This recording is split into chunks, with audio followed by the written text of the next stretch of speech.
Kemana ujung kisruh Partai Golkar? Dialog kita lanjutkan masih bersama politisi senior Partai Golkar Fahmi Idris dan peneliti senior dari CSIS J. Kristiadi juga sudah bergabung bersama kita di studio. Mas Kris, tadi kita sempat ngobrol sama Bang Fahmi ini satu segmen. Kalau menurut Mas Kris, ini dengan Mahkamah Partai yang sudah berlangsung hari ini, kalau kita melihat salah satu kubu ini kan merasa tidak puas sebetulnya dengan adanya Mahkamah Partai ini. Kemana kisruh ini akan berlanjut menurut Anda?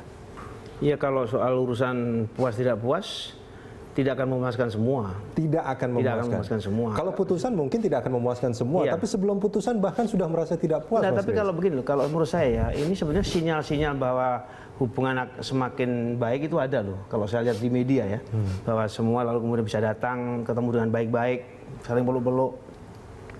Tapi tentu yang dituntut masyarakat lebih daripada itu. Hati orang siapa yang tahu kan Mas Kris. Karena yang penting sekarang ini, yang penting menurut saya satu kata kunci komunikasi.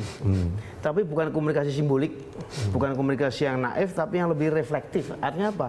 Artinya apa? Betul-betul setelah pengalaman sekian bulan ini sebetulnya terjadi dekonsolidasi dari Partai Golkar yang luar biasa. Jadi menurut saya mereka harus mulai benar-benar membicarakan sesuatu yang lebih berdasarkan substansi, mengapa kita bisa begini, apa ya kita harus hancur-hancuran seperti ini, apa tidak lebih baik kita mencapai ke depan seperti apa. Anda melihat ini memang sudah habis-habisan ini kedua kubu ya? Ini bagi saya belum pernah terjadi Golkar seperti ini. Belum pernah terjadi. Belum pernah terjadi, dan ini menurut saya tidak bisa dibiarkan karena begini loh, intinya sebetulnya kalau tentu masing-masing tidak akan bisa puas, tapi yang paling berhak tidak puas rakyat yang sudah memilih mereka, memberikan artinya otoritas politik yang tentu rakyat banyak mengharapkan kan. Ini kalau mereka ribut melulu, ya kan. Lebih-lebih ini menjelang pilkada bulan Desember akan bersama ramai ini kan, kita akan juga mengharapkan bahwa Golkar bisa menyajikan kader-kader yang memang betul-betul bisa diserai tugas untuk mengelola pemerintahan daerah yang benar. Dan itu pasti tidak akan maksimal dengan konflik ini ya. Jadi ini menurut saya tadi itu bahwa saya ada harapan bahwa sudah terjadi mulai interaksi-interaksi yang lebih cair, ya lebih cair, bisa saling ketemu dan sebagainya. Tapi tentu tidak sebatas seperti itu tadi. Terus namanya percakapan-percakapan itu tidak bisa naif lagi dalam arti kata cuma benarnya sendiri, tapi percakapan yang reflektif benar untuk semua. Benar untuk semua itu untuk kepentingan masyarakat. Artinya kalau Anda berharap ketika kedua kubu ini bertemu, misalkan dalam sebuah jamuan makan, bukan hanya bicara soal makanan ini enak atau tidak enak, tapi bicara soal bagaimana lebih daripada itu. Dan saya kira yang bisa konflik ini harusnya diselesaikan. Yang bisa menjembatani tokoh-tokoh senior seperti Mas Fahmi dan tokoh-tokoh lain, ya, entah Pak Yusuf Kalla atau siapa, Pak Akbar Tanjung, tidak tahu saya. Tapi bahwa ada tokoh-tokoh yang memang cukup berwibawa untuk mengajak mereka, sudahlah. Ini tentu ujian yang berat, tetapi itu tentu banyak bermanfaat. Iya. Bagaimana kita kembali ke sana. Bang Fahmi, pernah nggak itu terjadi? Artinya dalam sebuah pertemuan dari kedua kubu betul-betul membahas soal internal partai ini yang sedang kisruh ini? Oh, terjadi. Maka dibentuknya tim kedua pihak menunjuk tim perdamaian. Ditunjuk di sini 5 orang, di sini 5 orang. Ya. Begitu. Saya ingat awalnya itu. Dan tim perunding inilah. Tim perunding itu yang satu dengan surat, yang satu ya udah pergi aja lah gitu. Kalian aja yang pergi. Saya ingat betul awalnya itu seperti itu. Sepertinya. Tapi keduanya bertemu. Iya. Kedua belah pihak bertemu. Itu. Dan tugas mereka adalah bagaimana mencari solusi jalan tengah, mencari solusi penyelesaian konflik yang ada. Ternyata memang tidak ditemukan. Belum ditemukan. Ya, sehingga dari situ muncullah gagasan ke pengadilan. Ke pengadilan. Masing-masing kubu akhirnya memilih jalan pengadilan. Dan ternyata pengadilan memutuskan ini harus dikembalikan lagi ke partai. Dikembalikan lagi ke Mahkamah Partai. Ya, ke partai artinya kan. Dan di dalam partai ada yang menolak, begitu kan? Iya. Ada yang membawa ini ke mahkamah. Nah itu dia, ketika Mahkamah Partai dibentuk, salah satu kubu, ya ada politisi seniornya di sana yang mengatakan bahwa dia tidak puas dengan Mahkamah Partai yang dibentuk ini. Oh iya. Akan ada ketidakmandirian, ada intervensi segala macam. Bukankah hasil dari Mahkamah Partai ini juga hampir bisa dipastikan, kalau boleh menduga, hampir bisa dipastikan, itu juga pasti tidak akan memuaskan. Ya, selalu saja manakala ada dua pihak konflik. Kalau ada keputusan yang memenangkan salah satu pihak, pasti yang satu kan tidak puas. Ya. Itu sudah menjadi kondisio sine qua non. Artinya ya begitu. Kondisi dengan syarat. Begitu. Artinya kamu menang, Kalau zaman dulu saya mendirikan partai baru kan begitu. Nah kalau yang sekarang ini menurut Anda, ya, kalau Anda pasti berharap itu tidak terjadi. Tapi kalau Mas Kris melihat apakah ini mungkin terjadi? Kita lihat kekuatan kedua masing-masing kubu itu besar loh Mas Kris. Kita memang tidak omong kekuatan saja, tapi tentu kita sebenarnya memberikan kontribusi bagaimana mereka juga bisa menyadari penyelesaian melalui mahkamah partai itu yang paling bermartabat.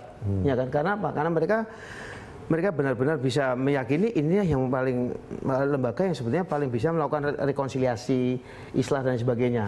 Tapi tentu orientasinya yang dipikirkan adalah tadi itu, bahwa mereka tidak mau hanya benarnya sendiri atau malah cuma menangnya sendiri, tidak bisa begitu.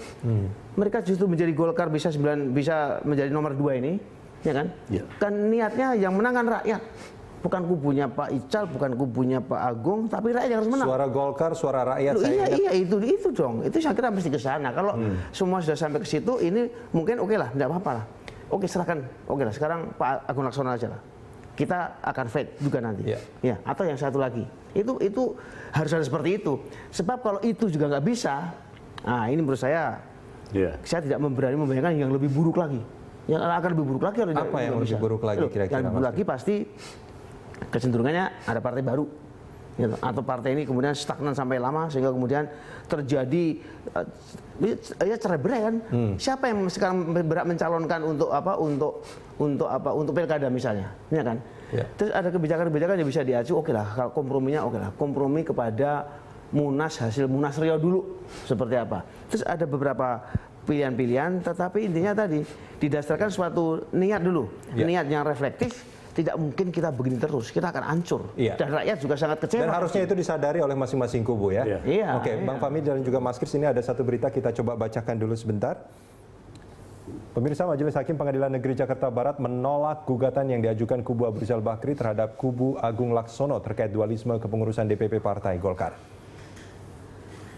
Dalam persidangan, Majelis Hakim menilai gugatan kubu Ical terlalu prematur karena belum ada hasil dari Mahkamah Partai. Selain itu, Hakim menyebut karena terlalu prematur, eksepsi dari kubu Agung Laksono juga tidak perlu didengar dan dipertimbangkan. Pernyataan Hakim mendapat reaksi keras Yusril Iza Mahendra selaku kuasa hukum Abu Rizal Bakri. Menurut Yusril, justru Hakim seharusnya tidak mempertimbangkan surat pengadilan Mahkamah Partai Golkar, sebab Mahkamah Partai bukan sebagai pihak yang berperkara. Karena itu, kubu Ical akan menempuh jalur kasasi dengan kembali mengajukan gugatan ini ke Mahkamah Agung.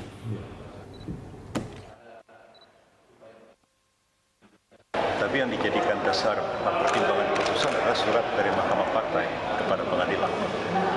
Dan Mahkamah Partai bukan pihak yang berperkara di sidang ini. Karena itu adalah bentuk intervensi yang dilakukan oleh pihak ketiga terhadap pengadilan.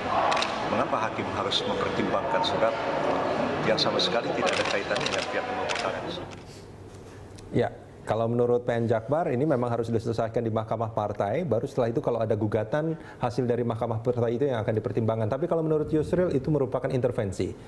Bang Fahmi, tanggapannya? Ya tidak lengkap juga masalah saudara Yusril. Dia membandingkan antara kewenangan partai dengan kewenangan pengadilan. Itu harusnya di garis apa? Ada garis. Dia keliru mengatakan bahwa Mahkamah partai bukan pihak yang berperkara. Memang bukan pihak yang berperkara. Dia pihak yang menyelesaikan perkara internal. Itu kurangi saudara Yusril. Begitu. Ya boleh aja, dia boleh profesor, tapi kalau salah ya salah aja. Justru profesor yang baik yang menerima masukan yang baik. Bagus begitu. Oke, nah ini kan menarik sebetulnya. Kalau sekarang dari kubu Pak Agung Laksono itu merasa, walaupun dulu pernah mengajukan gugatan ke PN Jakarta Pusat. Ketika tadi saya katakan tim perunding gagal, kedua-duanya maju ke pengadilan. Itu per Januari kalau saya tidak salah. Persis. Ya, per Januari, dan itu ditolak, dan itu tidak mencoba untuk melakukan kasasi karena putusannya sama persis kurang lebih. Dan itu artinya betul-betul dari kubu Agung Laksono menyerahkan ini ke Mahkamah Partai. Apapun hasil Mahkamah Partai diterima. Itu akan diterima. Ini menarik dari kubu Agung Laksono. Kalau menurut Mas Kris? Enggak, kalau saya sebetulnya lebih bagaimana mengkapitalisasi modal pertemuan-pertemuan di kantor Golkar tadi pagi ya, atau tadi siang, yang sudah mulai cair. Apa itu tidak bisa dilanjutkan ke arah yang lebih konkret seperti apa? Sebab kalau menunggu juga pengadilan mengenai mahkamah ada apel ke Mahkamah Agung dan banding dan sebagainya, itu berlarut-larut. Itu akan berlarut-larut. Dan prosesnya juga akan mengganggu. Iya, dan itu sebetulnya kalau kalau suasana seperti itu, suasana kemudian suasana menang kalah lalu. Iya, Mas Kris, ini kan menarik. Kalau kita ngelihat Mahkamah Partai, ini kan sudah dilakukan dan putusannya kalau saya tidak salah itu akan dikeluarkan minggu depan. Nah, ketika itu sudah ada putusan Mahkamah Partai, sebetulnya kisru ini kan belum selesai. Kalau menurut rencana itu akan terus berlanjut ke Mahkamah Agung dengan adanya kasasi. Betul. Makanya itulah sekarang dihindari untuk proses yang kemudian seakan-akan menegaskan saya menang kamu kalah. Tidak bisa lagi. Pengadilan pasti begitu. Yang menang ini, yang kalah itu. Ya. Jadi yang paling baik kalau kemudian ya bersama-sama saja. Bagaimana kita bisa bersama-sama menang tapi juga kalah sekaligus. Artinya apa? Ada yang bisa mengalah, ya kan? Yang mengalah yang dalam bidang tertentu, yang lain mengalah di bidang lain. Yang kompromi itu, itu memang itu ilmunya di situ saja sebetulnya terjadinya. Kalau tidak mau hancur-hancuran. Baik. Di situ. Kita akan lanjutkan ini di segmen berikut, Mas Kris dan Bang Fahmi.